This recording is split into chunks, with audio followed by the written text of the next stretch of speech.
बहुत ज़्यादा ज़रूरत है। तो चलिए दोस्तों, हमने ये डेवलपमेंट का चैप्टर आज ख़त्म कर लिया है। इसमें आपने बेहद अच्छे तरीके से, मुझे उम्मीद है कि ये समझ लिया होगा कि विकास क्या होता है। अलग अलग लोगों के अलग अलग मायने होते हैं। एक इंसान के लिए विकास दूसरे इंसान के लिए नहीं, ज़रूरी नहीं कि वही विकास हो सकता है कभी कभी उनके बीच में विरोधाभास भी हो सकता है और एक दूसरे के लिए कभी कभी हानिकारक भी हो सकते हैं। इसके अलावा आपने विकास के अलग अलग पहलुओं को, जैसे राजनीतिक पहलू, सामाजिक पहलू, आर्थिक पहलू, इनको भी समझा। उसके अलावा आपने ये भी समझा कि एक तरह का विकास दूसरे पे डिपेंडेंट होता है। जैसे आर्थिक विकास, अगर किसी लड़की की नौकरी लग जाती है तो उसका समाज में इज्जत भी बढ़ जाता है और उसको आज़ादी भी मिलती है।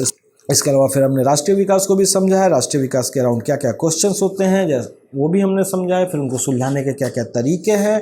हर इंसान के लिए रोटी, कपड़ा, मकान, सम्मान, एक फेयर एंड जस्ट सिस्टम बनाना है देश के अंदर, ये भी हमने समझा है। इसके अलावा हमने दो देशों के बीच में तुलना करना भी सीख लिया। उसके अलावा अगर एक देश के अंदर ही अलग अलग राज्य हैं, हमने उसके बीच में भी तुलना करना सीख लिया है। उसके अलावा हमने सार्वजनिक सुविधाओं के बारे में समझ लिया कि सार्वजनिक सुविधाएं क्यों ज़रूरी है और उनके क्या क्या फ़ायदे हैं। और अंतिम में हमने सतत विकास यानी कि सस्टेनेबल डेवलपमेंट और पर्यावरण की दुर्दशा से बचाने के भी ज़रूरत को समझा है। तो जब ये सारा चीज़ आप मिला करके देखते हैं तब आप विकास को समझते हैं। विकास सिर्फ पैसा कमाना नहीं होता।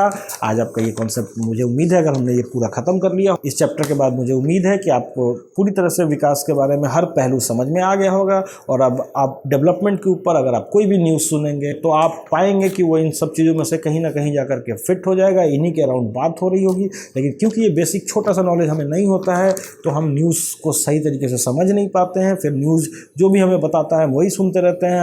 हम अच्छी तरह से उस न्यूज़ का आकलन नहीं कर पाते हैं। लेकिन अब इस ज्ञान के बाद आप विकास के ऊपर कोई भी न्यूज़, कोई भी परिचर्चा, कोई भी डिस्कशन, कोई भी डिबेट सुनेंगे तो आप, हो सकता है कि हम उतने ज्ञानी नहीं हुए हो लेकिन उनको समझने के लायक हम सभी हो चुके हैं।